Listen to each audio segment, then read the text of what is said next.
Uncle के number कैसे हो आप लोग? आए हो बहुत अच्छे होंगे आप लोग। आपका सज्जाद भाई एक बार फिर से आपके काम का वीडियो लेके आया है। आज हम लोग बात करेंगे गल्फ़ कंट्री जाने के ऊपर। जो गल्फ़ कंट्री जाते हैं, जिनको जाने का बहुत शौक़ होता है, किसी किसी को शौक़ होता है, किसी मनी प्रॉब्लम से जाते हैं कोई गल्फ़ कंट्री। तो ऐसे में आपका गल्फ़ कंट्री जाइए, कमाइए, आइए, कोई रोका नहीं है। बट कुछ बातें इसके बारे में बता दूँ आपको।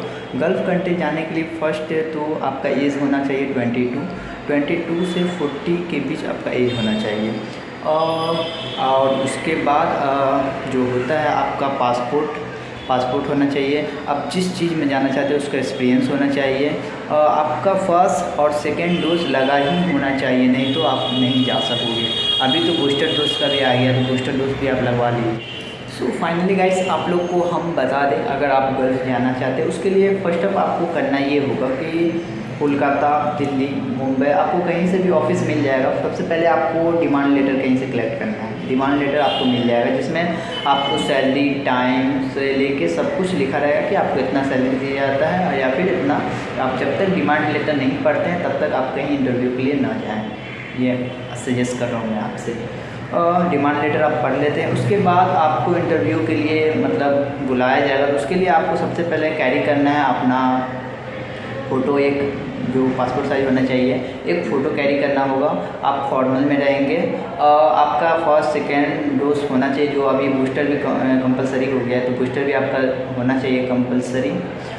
उसके बाद आपका होगा कि आप पासपोर्ट तो आपको लगेगा ही, पासपोर्ट आपको लेके जाना। बट आप ये ध्यान रखिएगा, जो चीज़ आप दे रहे हैं सब ये होना चाहिए, जीरोक्स होना चाहिए सब। आपको ये तीनों चीज़ आप अगर वहाँ दे देते हैं, उसके बाद आपका एक्सपीरियंस लेटर भी मांगता है। तो अगर आपका एक्सपीरियंस लेटर होता है तो ज़्यादा चांस होता है कि आपका इंटरव्यू सक्सेसफुली हो जाए कंप्लीट। तो आप एक्सपीरियंस लेटर ज़्यादा कोशिश कीजिएगा कि बना के दें, और अपना इंग्लिश जो है थोड़ा सही करके जाइएगा, ताकि आपको वहाँ क्लाइंट से आपको इंग्लिश में ही बात करना होता है। तो आपको मैं बता दूँ, ये इंटरव्यू दो होता है, जो एक ऑनलाइन होता है और एक ऑफलाइन। जिसको ऑफलाइन जो होता है उसको क्लाइंट इंटरव्यू कहा जाता है। क्लाइंट इंटरव्यू का मतलब होता है कि वहाँ से क्लाइंट आपको जो देश का वो आप दे रहे हो, जैसे ओमान, सऊदी, दुबई, वहाँ से क्लाइंट आते हैं, आपको वो होटल में बुलाया जाएगा। वो होटल में आप जाइएगा, इंटरव्यू दीजिएगा फॉर्म भर के। बट दूसरा होता है कि जूम या फिर मीट या फिर कोई भी एप्लीकेशन जो होता है, जिससे आप वीडियो कॉल पे ही मतलब ऑनलाइन आप इंटरव्यू दे सको, उस पर होता है। जिसमें दो होता है, मतलब एक आप फर्स्ट दिन आपको एक लिया जाएगा जिसमें इंट्रोडक्शन पूछा जाएगा, और दूसरा दिन फाइनल आपको किया जाएगा इंटरव्यू पे। मतलब दो इंटरव्यू आपको सिलेक्ट मतलब आपको निकालना पड़ेगा जाने के लिए। तो उसके लिए आपको फर्स्ट ऑफ वो सब हो जाने के बाद आपका उम्र कम से कम 20 होना चाहिए। उसके बाद वो सब हो जाने के बाद आपको जो ऑफिस से आप जा रहे हैं वहाँ का सर्विस चार्ज आपको लगेगा। जो सर्विस चार्ज आपका फर्स्ट ऑफ आपका पासपोर्ट तो जमा ले लिया जाएगा आपको इंटरव्यू के बाद पासपोर्ट जमा लिया जाएगा। उसके बाद आपका मेडिकल होगा। आप अगर सेलेक्ट हो जाते हैं उसके बाद मेडिकल होगा। मेडिकल में 5000 लगता है, जो आपको यहाँ कोलकाता में अगर आप जाते हो तो सेक्टर 5 में आपका मेडिकल 5000 में 5 से 6000 में हो जाता है। अगर आप सब कुछ सही रहा, मेडिकल रिपोर्ट आपको जमा देना होगा ऑफिस में लाके। उसके बाद आपको वहाँ का चार्ज होता है 75, कहीं का ऑफिस का होता है, किसी का 70 होता है। जो देश जैसा वही उसी हिसाब से पेमेंट करना पड़ता है। तो वो पेमेंट के बाद आपका एक ऑफ़र लेटर आता है, वो मेन होता है। ऑफ़र लेटर आपके हाथ में आते ही आपको वो समझ लीजिए कि आपको कोई नहीं रोक सकता जाने से। ऑफ़र लेटर मैन होता है। ऑफ़र लेटर आप कलेक्ट कीजिएगा और ध्यान से देखिएगा ऑफ़र लेटर में कि क्या टाइमिंग है, क्या जॉब है, किस चीज़ का जॉब है, कितना बजे से कितना बजे तक का जॉब है, और कौन सा होटल है, कौन सा रेस्टोरेंट है, या फिर किस जगह पे है। आप ऑफ़र लेटर अगर सामान लेते तभी जाएँ, मैं सजेस्ट करूँगा, क्योंकि ऑफ़र लेटर में आजकल धांधली हो रही है।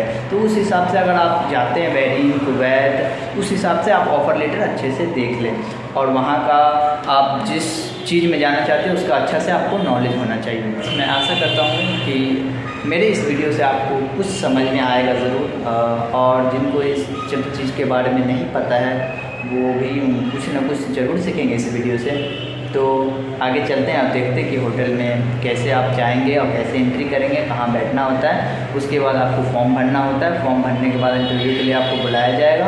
इंटरव्यू में आप सिलेक्ट होते हैं तो आपका पासपोर्ट जमा लेगा। पासपोर्ट जमा लेने के बाद आपको टाइम दिया जाएगा कितना दिन में ऑफ़र लेटर आएगा, वीज़ा आएगा, उस हिसाब से आप फ्लाइट कर सकते। 3 महीना का प्रोसेस होता है ये, 3 महीना में आप जा सकते हैं। सो फाइनली गाइस हम लोग हो चुके हैं तैयार और अभी होटल के लिए निकल रहे हैं। तो लेट्स गो गाइस, चलते हैं जल्दी जल्दी और बिना वीडियो को ना लेंदी करते हुए जल्दी जल्दी चलते हैं होटल पे मिलते हैं। Let's go guys.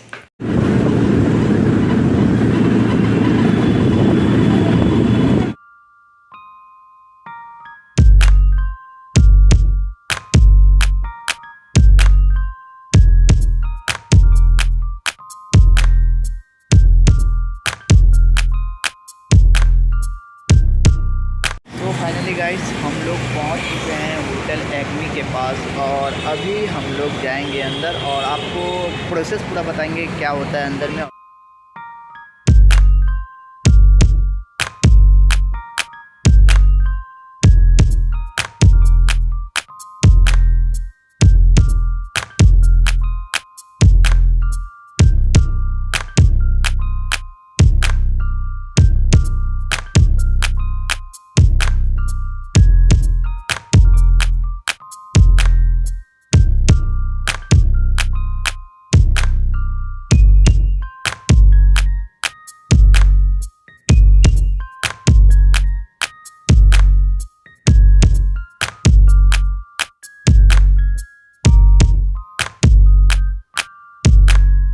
So finally guys हम लोग आ चुके हैं होटल एक्मी में। अभी हम लोग 5 फ्लोर पे जाएंगे। हम लोग का जो दिया गया था वो 5 फ्लोर है, तो हम लोग अभी लिफ्ट का इस्तेमाल ना करते हुए हम लोग सीढ़ी से ही 5 फ्लोर जा रहे हैं। सो गाइस फाइनली हम लोग पहुंच चुके हैं होटल एक्मी में और ये देख सकते हो आप, बहुत अच्छा इंतज़ाम आता है।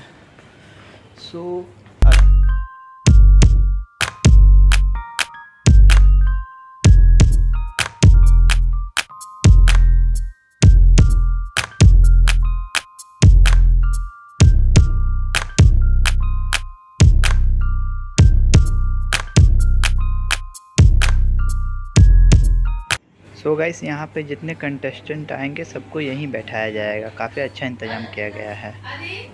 ये रहा फॉर्म। इसमें फर्स्ट ऑफ आपको क्या करना होगा, फर्स्ट ऑफ आपको अपना नाम, उसके बाद अपने पिता का नाम, अपना एड्रेस, उसके बाद अपना एक्सपीरियंस, उसके बाद अपने माता का नाम जो आपको पासपोर्ट के पीछे में मिल जाएगा माता का नाम, और आपका जितना भी एक्सपीरियंस है वो सब आपको इसमें लिखना होगा। बस इतना काम करना है आपको। ये रहा हमारे क्लाइंट का रूम जो अभी रेस्ट कर रहे हैं। हम अंदर तो नहीं जा सकते, बाहर से आपको काफ़ी रूम दिखा दे रहा हूँ। ये दोनों रूम हमारे क्लाइंट के लिए रखा गया था जो काफ़ी खूबसूरत है। So finally guys interview complete हो चुका है और अभी हम लोग अभी के बज रहे हैं, तो अभी हम लोग घर जा रहे हैं। प्रॉब्लम वाली बात नहीं है, आप पासपोर्ट लेके आओ और 2 सर्टिफिकेट लेके आओ, फॉर्म भरो और इंटरव्यू में बैठो, कोई प्रॉब्लम नहीं है। तो उसकी इंग्लिश वो अच्छा होना चाहिए, क्योंकि आप पहले फर्स्ट ऑफ आप जाओगे होटल में तो फर्स्ट ऑफ आपसे इंटरव्यू में तो फर्स्ट ऑफ आपसे पूछा जाएगा कि आपको इंग्लिश आती है या नहीं। अगर आप बोलोगे नहीं तो आपको उसी टाइम आप इंटरव्यू से बाहर कर दिया जाएगा। तो ख्याल रखिएगा। तो चलते हैं आगे बताएंगे। So finally guys interview complete हो चुका है और अभी हम लोग अभी के बज रहे हैं, तो अभी हम लोग घर जा रहे हैं। अच्छे से जानने के बाद ही आप इंटरव्यू में बैठें।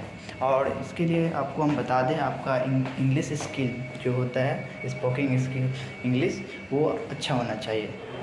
सो फाइनली गाइस कलकत्ते मेंबर्स हम लोग पहुंच चुके हैं अभी ऑफिस में। और जैसा कि आप लोग को प्रोसेस बताया गया था कि आप फॉर्म तभी भर सकते हो जब आपका सेकेंड डोज कंप्लीट हो, आपका पासपोर्ट हो, आपका कोई चीज़ में मतलब होता है ना कि एक्सपीरियंस सर्टिफिकेट, वो आपका होना बहुत ज़रूरी है। और आपको स्किल के बारे में मैं बता दूँ, स्किल बहुत ज़रूरी है इसमें। तो आप इंग्लिश को थोड़ा अच्छा से, क्योंकि आप जब एंट्री करोगे अंदर में तो आपसे फर्स्ट सवाल ये पूछा जाएगा कि आप इंग्लिश जानते हो या नहीं। अगर आप ऐसे हालत में अगर आप बोलते हो कि हाँ मुझे इंग्लिश नहीं आता या थोड़ा थोड़ा आता है, तो आपको सीधा रिजेक्ट कर देगा। तो उस हिसाब से आप जब भी क्लाइंट के पास जाएं तो इंग्लिश मजबूत करके जाएं, और उनको ऐसा नहीं लगना चाहिए कि बंदे को इंग्लिश नहीं आता है। तो उस हिसाब से आप इंग्लिश अपना मजबूत करके जाइएगा। और जिस चीज़ का इंटरव्यू देने जाएंगे वो इसी चीज़ से रिलेटिव आपसे सवाल पूछा जाएगा, या फिर 3 से 4 सवाल पूछा जाएगा जो आप सीधा सीधा अगर दे देते तो आप सिलेक्ट होने से आपको कोई नहीं रोक सकता। तो ये बात का आपको ध्यान रखना है। और मैं मेरे हिसाब से अगर कलकत्ता मेंबर्स मैं आपको एडवाइस दूँ तो आप ज़्यादा से ज़्यादा सऊदी, दुबई में उतना तो खास देता नहीं है सैलरी, आप कुवैत, ओमान ये सब में चले जाओ, क्योंकि अभी वहाँ का पैसा इंडिया का 1 रुपया वहाँ का 270 रुपया चल रहा है। तो उस हिसाब से अगर वहाँ से 500 भी कमा लेते हो तो काफ़ी कमा सकते हो आप वहाँ से। तो उस हिसाब से आप जाएँ और बेस्ट ऑफ लक। जिनको हेल्प चाहिए या इस चीज़ के बारे में और कुछ जानकारी चाहिए तो आप मुझे DM कर सकते हैं। बेस्ट ऑफ लक कलकत्ता में।